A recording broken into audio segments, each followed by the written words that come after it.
ऊपर नीला आकाश, नीचे हरे भरे जंगल, इस तरह की वादियाँ, तो यहाँ आना बनता है।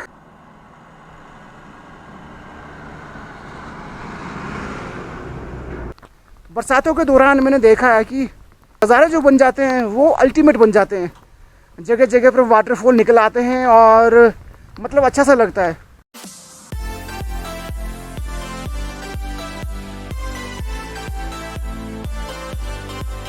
फ्रेंड्स, नमस्कार करता हूं और स्वागत करता हूं आपका YouTube channel apples and tracker के एक और नई वीडियो में।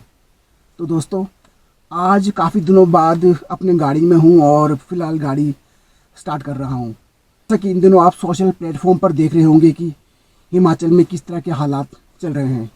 जगह जगह बारिश हो रहे हैं और बारिश के कारण आपने देखा है कि हिमाचल में किस तरह के नुकसान जो हो रहे हैं। इस तरह के मौसम में और इस तरह के आलम में कहीं पर भी जाने का मन जो है नहीं करता है। सो इस करके मैं कई दिनों से अपने घर पर ही रहा और कहीं पर भी व्लॉग शूट करने में नहीं गया। आपने सोशल प्लेटफॉर्म पे देखे होंगे कि हिमाचल के कई जगहें ऐसे हैं जहाँ पर बारिश ने अपना कहर ढाया है और कई जगह पर जान और माल का नुकसान हुआ है। आपको याद होगा, अगर आप पुराने व्यूवर्स हैं, तो काफ़ी समय पहले इस चैनल पर एक व्लॉग शूट किया गया था जिसका टाइटल था बागासरान वाटरफॉल। अगर आपने नहीं देखे वो वाले वीडियो तो मैं लिंक डिस्क्रिप्शन बॉक्स में दे रहा हूँ, आप जाकर चेक कर सकते हैं। बागासरान जाने से पहले एक खड्ड आ जाता है जिसे कहते हैं बागी पुल। बागी पुल एक बहुत ही प्यारा स्थान है। बीच में एक खड्ड बहती है और चारों तरफ लोगों के घर हैं, दुकानें हैं। कई लोगों का अपना वहाँ रेन बसेरा जो है चल रहा था। अगर आपने वो वाला वीडियो नहीं देखा हो ज़रूर देखें। काफ़ी लोगों का वहाँ रेन बसेरा चल रहा था। तो वहाँ सरकारी बैंक भी थे, डिपो भी थे और कई सारे दुकानें थे, होम स्टे थे, गेस्ट हाउस था, होटल था। अब वहाँ के नज़ारों को देखकर ऐसा लगता है कि मानो वहाँ पर कोई लोग रहते होंगे भी कि नहीं। इस तरह का मंजर जो है वहाँ पर बन चुका है। उसके बाद हिमाचल के डिस्ट्रिक्ट मंडी में कई सारे नुकसान हुए। इसी के साथ साथ डिस्ट्रिक्ट शिमला और डिस्ट्रिक्ट कुल्लू, इन दोनों के बीच पड़ जाता है समेज खड्ड। वहाँ पर भी बहुत बड़ी तबाही हुई है। वहाँ के लोगों का कहना है कि 29 लोग अभी भी लापता हैं और उन्हें ढूंढने का, उन्हें खोजने का काम जो है वो लगातार चला हुआ है। इसमें NDRF की टीम भी हैं, ITBP के जवान भी हैं, पुलिसकर्मी भी हैं, लोकल लोग भी साथ दे रहे हैं। सभी मिलकर खोजने में लगे हुए हैं उन 29 लोगों के शव को। दोस्तों, दुख तो होता है, लेकिन फिर भी अब शव कहना पड़ रहा है क्योंकि इस हादसा को हुए 2 या 4 दिन हो चुके हैं, लेकिन अभी तक 29 लोगों का कोई भी पता जो है नहीं चल पा रहा है। दोस्तों, इस तरह का मंजर देखते हुए बहुत ही ज़्यादा दुख होता है। पर्सनली मैं भी उस साइड जो है नहीं गया, लेकिन सोशल प्लेटफॉर्म पर अक्सर लोगों की वीडियोस देखता हूँ तो बहुत ही दुख होता है कि हिमाचल में लास्ट ईयर किस तरह के आपदा आई थी वो आपने देखे होंगे, लेकिन इस बार भी कम नुकसान जो है नहीं हुआ है। तो इसी करके इन बरसात के दौरान मैं कहीं पर भी नहीं गया क्योंकि जाने का मन ही नहीं करता है। जब इतने सारे लोग इस दुनिया से रुखसत हो चुके हैं, उनका नुकसान हो चुका है, उनका कुछ भी नहीं रहा, तो ऐसे में व्लॉग शूट करना जो है नहीं बनता है और मन भी नहीं करता है। लेकिन आज काफ़ी दिनों बाद अपनी इस गाड़ी को स्टार्ट कर रहा हूँ क्योंकि अगर काफ़ी दिन गाड़ी एक जगह पे पार्क रहा तो बैटरी जो है वो ख़राब हो जाने की आशंका होती है। तो इस करके आज इस गाड़ी को स्टार्ट कर रहा हूँ और जाने की कोशिश कर रहा हूँ तत्ता पानी की तरफ। तत्ता पानी की तरफ इसलिए क्योंकि वहाँ साथ ही बहती है नीचे की तरफ सतलुज नदी। तो मैं आज देखने जा रहा हूँ कि जब इस तरह की आपदा आई है, बादल फटे हैं, तो नेचुरल सी बात है कि जो जल सत्र है वहाँ का जो फ्लो है वो बढ़ चुका होगा। तो वहाँ का जल सत्र कितना बड़ा हुआ है, किस तरह का वहाँ पानी का फ्लो है, यही देखने आज मैं जा रहा हूँ तत्ता पानी की तरफ। चलते हुए रास्ते में आपको खैर व्यू तो देखने को मिलेंगे ही मिलेंगे, साथ में आज हम देखेंगे कि अगर पानी का फ्लो बड़ा है तो वो कितना बड़ा है। तो चलते हैं तत्ता पानी की तरफ।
ऑलराइट, तो तकरीबन 18 या 19 किलोमीटर चलने के बाद पहुंचा हूँ नालदेहरा के नज़दीक। यहाँ से 2 किलोमीटर आगे है नालदेहरा। स्पेशली यहाँ पर इसलिए रुकना हुआ है क्योंकि यहाँ से जो नज़ारे नज़र आ रहे हैं वो अल्टीमेट है, वो आपको दिखाना बनता है। यहाँ से नीचे की तरफ यहाँ से जो नज़ारे नज़र आ रहे हैं वो है जी अल्टीमेट। तो स्पेशली इस नज़ारे को देखने में रुका हूँ। ओह, लवली लवली, ब्यूटीफुल जी ब्यूटीफुल, अति सुंदर। बहुत ही खूबसूरत नज़ारे जो है वो यहाँ से नज़र आ रहे थे। और फिर दिल मजबूर हुआ ये सोच कर कि क्यों ना यहाँ पर थोड़ी देर रुका जाए।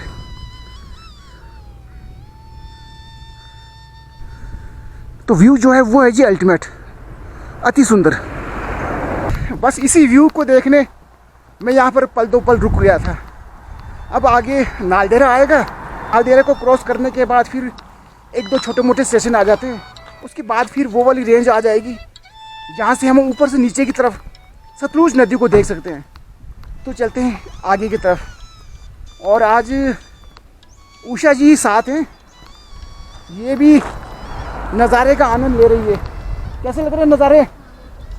बहुत अच्छे। कहते हैं कि नज़ारे बहुत ही बढ़िया लग रहे हैं यहाँ से।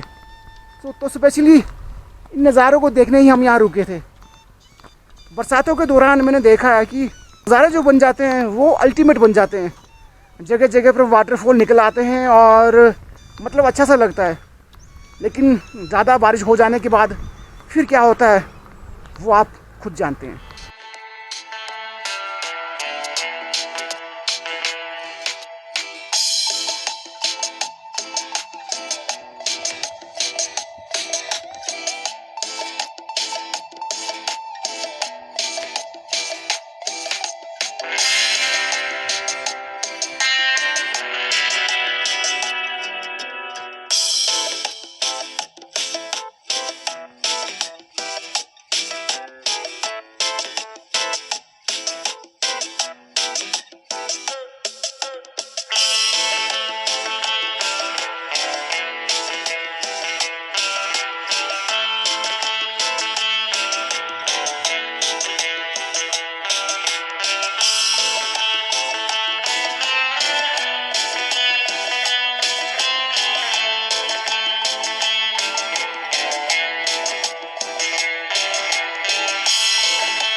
तो जनाब, नालदेहरा को क्रॉस करने के बाद मौसम ने एक बार फिर से करवट ले ली है। अब जो मौसम बना है ना वो है जी अल्टीमेट। अब आ रहे मज़े, एकदम क्लीन क्लीन और ग्रीन ग्रीन। तो मजबूरन मुझे यहाँ रुकना पड़ा, खासकर इस नज़ारे को देखने, इस व्यू को देखने। सामने देवदार के घने घने जंगल और एकदम क्लीन और ग्रीन। वहाँ लोगों के घर हैं, शायद गांव है कोई वहाँ।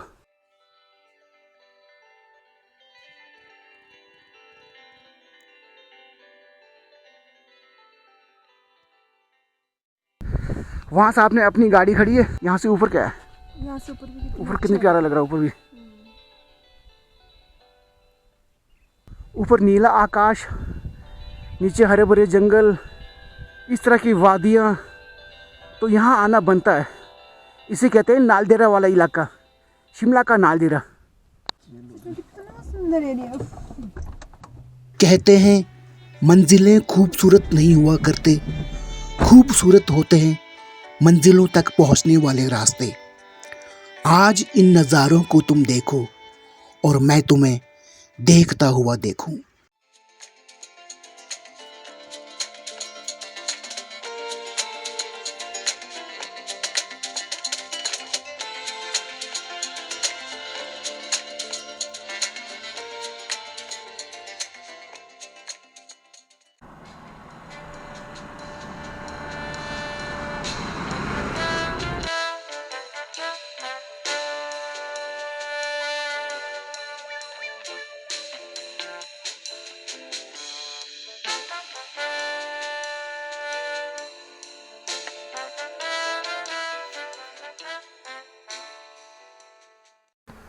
ऑलराइट, तो जैसे जैसे आगे बढ़ता जा रहा हूँ हर 2 कदम पर मुझे रुकना पड़ रहा है, क्योंकि नज़ारे जो है वो ऐसे देखने को मिल रहे हैं कि मैं क्या ही बताऊँ, वो आप खुद ही देख रहे होंगे।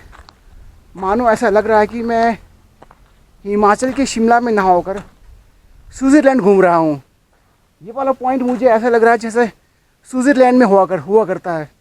मैं स्विट्ज़रलैंड गया तो नहीं हूँ, लेकिन इस तरह के पॉइंट, इस तरह की वादियाँ, इस तरह की हरियाली मैंने वहाँ की वीडियोस में देखे, तो कुछ ऐसा ही मुझे लग रहा है।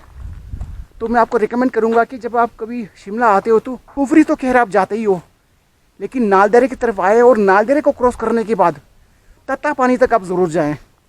बीच बीच में आपको ऐसे ऐसे पैच मिलेंगे जहाँ पर आप रुकने पर मजबूर हो जाओगे, ये मेरा दावा है। ये जो नालदेहरा वाला जो पॉइंट है साइड सीन का, इसमें सबसे पहले आता है मुशोबरा। मुशोबरा जो पॉइंट है वो एक ऑफ बीट लोकेशन है शिमला का, जो कि बहुत ही प्यारा है और यहाँ पर कई सारे होटल्स, होम स्टे की फैसिलिटीज़ आपको मिलती है। तो यहाँ पर भी बहुत कुछ देखने लायक है मुशोबरा के अंदर। और मुशोबरा को क्रॉस करने के बाद जब आप आगे निकलते हो नालदेहरा के लिए, तो नालदेहरा के बाद आपका तत्तापानी जाना बनता ही है। वो इसलिए क्योंकि तत्तापानी पहुँचकर आप वाटर राफ्टिंग, बोटिंग वगैरह तो खैर करते ही हो, वहाँ इस चीज़ की फैसिलिटीज़ है और वहाँ इस तरह के एक्टिविटी कराने वाले लोग बैठे हुए हैं जो आपकी सेवा में हाजिर रहते हैं। लेकिन ये जो नालदेहरा से तत्तापानी बीच की जो लोकेशन है, वहाँ पर बीच में ऐसी ऐसी जगहें आपको देखने को मिलती है जो कि मैं 2 शब्दों में बयान जो है नहीं कर सकता। अब उस सरकार ने क्या कर रखा है कि बीच बीच में ऐसे ऐसे छोटे छोटे पॉइंट बना रखे हैं जहाँ पर आप अपनी गाड़ी पार्क करके मतलब एक पिकनिक मना सकते हो। अगर आप फैमिली के साथ आए हुए हो, बच्चे आपके साथ हैं और कुछ खाने पीने की आपको सूझ जाए, तो आप बीच में ऐसे कई जगह हैं, छोटी छोटी सी पार्क बने हुए हैं, वहाँ आप अपनी गाड़ी बिल्कुल एकदम बिंदास खड़ा करें और इन्जॉय करें। साथ में ही आपको छोटे मोटे ढाबे मिल जाएंगे अगर आपके पास खाने पीने की सोर्स ना हो तो, वरना मैं कहता हूँ कि कुछ ना कुछ खाने पीने की सामग्री साथ लेकर चलें, जैसे फ्रूट्स हुआ, बच्चों की सामग्री हुए, जैसे बच्चे जो कुछ खाते हैं आजकल के बच्चों का खाने का आजकल हिसाब किताब चेंज हो चुका है, वो जो भी खाते हैं वो साथ लेकर आएँ। अगर आप नहीं भी लाए हो तो मैगी तो खैर हर जगह आजकल अवेलेबल होता ही है, साथ में बड़े बुजुर्ग हैं तो उनको चाय पानी भी मिल जाया करेगा, और राजमा चावल कढ़ी वो तो इन रास्तों में मिलते ही रहते हैं। तो जैसे मैं सुबह घर से निकला था तो उस वक्त वेदर कुछ और था, लेकिन अब यहाँ पहुँचकर दिल बाग बाग हो रहा है।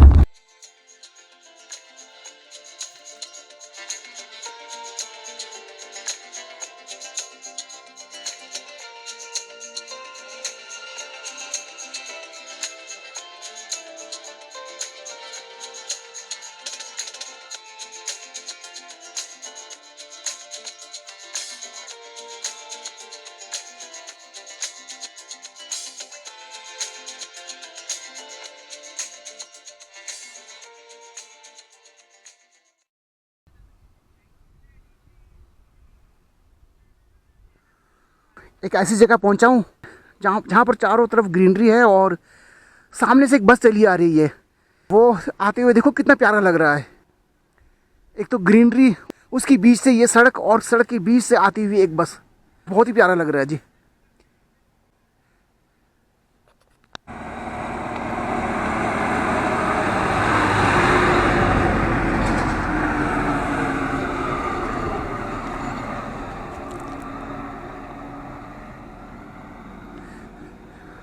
सच में इस ग्रीनरी के बीच इस बस को जाते हुए देखकर बहुत ही अच्छा लग रहा है। क्या व्यू बन रहा है जी, ओह माय गुडनेस, अति सुंदर। उफ, वहाँ सामने है जी एक माता का मंदिर, वहाँ सामने, वहाँ पर हर आती जाती गाड़ी रुकती है। यहाँ की अपने आप में एक कहानी है, वो फिर कभी बताऊँगा आपको।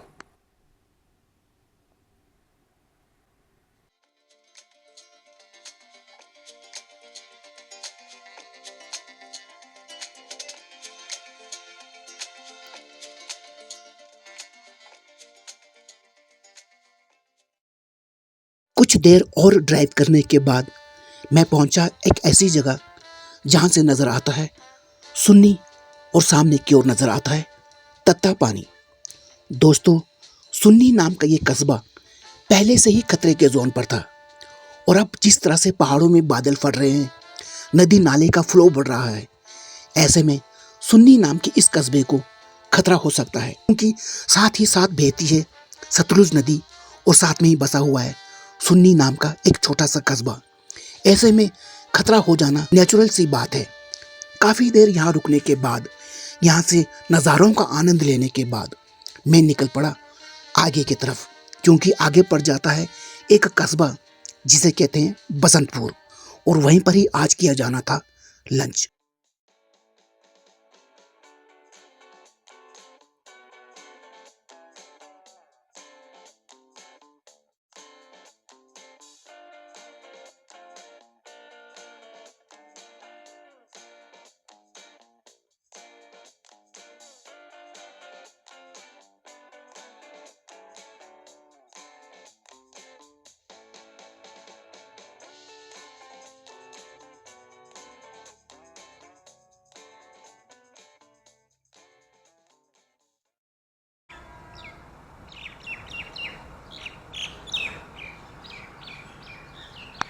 ऑलराइट, तो पहुंच चुका हूँ बसंतपुर, और यहाँ पर एक ढाबा है, कंवर ढाबा। तो निजी जितने भी बसें यहाँ से गुजरती है वो सभी यहाँ पर ब्रेकफास्ट, लंच, डिनर वगैरह करते हैं। तो जब कभी आप ये तत्तापानी तरफ गुजरते हो तो आप बसंतपुर पहुँचकर, बसंतपुर जगह का नाम है एग्जैक्टली, तो यहाँ पर कंवर ढाबे में आप खाना खा सकते हो।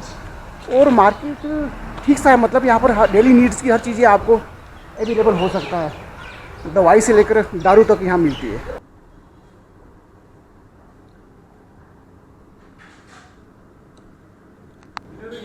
कैसा है खाना?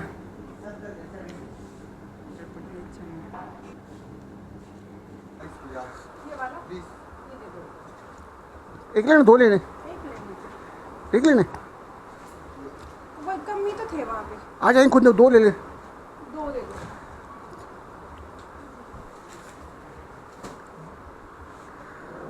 तो यहाँ स्पेशली ख़रीदा जा रहा है जी ब्रेड, वो भी बंदरों के लिए, क्योंकि अभी कुछ एक देर बाद रास्ते में बंदर मिलने वाले हैं। तो ये है जी बसंतपुर की मार्केट। सामने कंवर ढाबा, जहाँ पर अभी हमने लंच किया। तो फ़िलहाल चलते हैं अब यहाँ से वापस। वैसे मन कर रहा था वोटिंग करने का, राफ्टिंग करने का, लेकिन स्थानीय लोगों से पता चला है कि इन दिनों वोटिंग और राफ्टिंग दोनों पर रोक लगा हुआ है, क्योंकि पानी का जल स्तर बढ़ चुका है और वैसे भी पानी मट मेला सा है। तो इस करके यहाँ के ऑफिसरों का कहना है कि इन दिनों राफ्टिंग जो है वो नहीं किया जा रहा है, क्योंकि पहाड़ों में लगातार बादल फट रहे हैं। तो इस करके पानी का फ्लो जो है कभी भी बढ़ सकता है। तो यहाँ के ऑफिसरों का स्पेशली आदेश है सभी यहाँ के राफ्टर कराने वालों को, या फिर यहाँ के राफ्टिंग कराने वालों को, या वोटिंग कराने वालों को, कि किसी भी टूरिस्ट को इन दिनों वोटिंग और राफ्टिंग ना करवाए और ना ही करने दें, क्योंकि कभी भी किसी भी वक्त पहाड़ों पे बादल फट सकते हैं। और बादल फटने के बाद आप जानते हो कि पानी का फ्लो रहता है नीचे नदी की तरफ। तो नदी तो है फ़िलहाल सतलुज नदी, तो वहाँ तक पानी पहुँचती है। तो जब सतलुज नदी तक पानी पहुँचेगा तो पानी का फ्लो बढ़ेगा, और अचानक पानी का फ्लो बढ़ जाए तो ऐसे में कुछ भी हो सकता है। तो इस करके क्या है कि यहाँ के आला अधिकारियों ने कुछ दिन तक, जब तक ये बरसात का मौसम ख़त्म नहीं हो जाता है, तब तक वोटिंग और राफ्टिंग दोनों पे रोक लगाया हुआ है। तो इस करके चलते हैं अब वापस।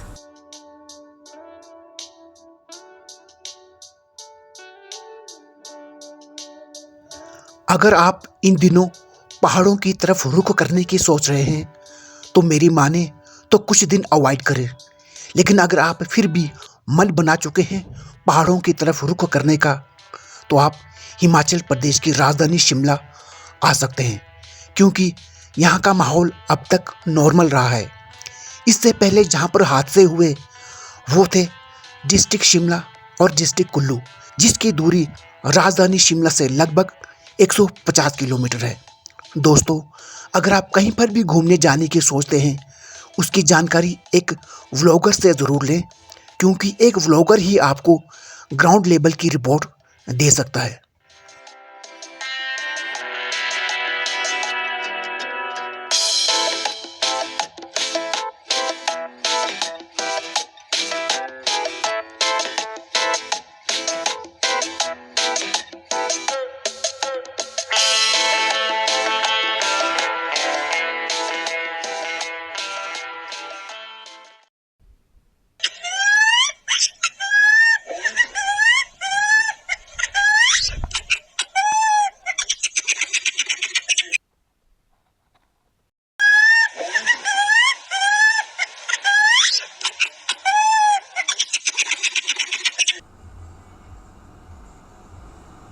तो चलते हुए रुका हुआ हूँ एक टी स्टॉल पर। मेरे पीछे देख पा रहे होंगे आपकी एक चाय की दुकान है यहाँ पर। तो गाइज़ इस वीडियो में इतना कुछ तो खैर था नहीं, यही मैंने आपको नालदेहरा से तत्तापानी के बीच के जो नज़ारे हैं वो दिखाए हैं। और मैं ये रेकमेंड करूँगा आपको कि जब कभी आप शिमला आएँ तो तत्तापानी की तरफ रुख ज़रूर करें, क्योंकि ये एक आइडियल डेस्टिनेशन हो सकता है आपके लिए। क्या कहती है उषा?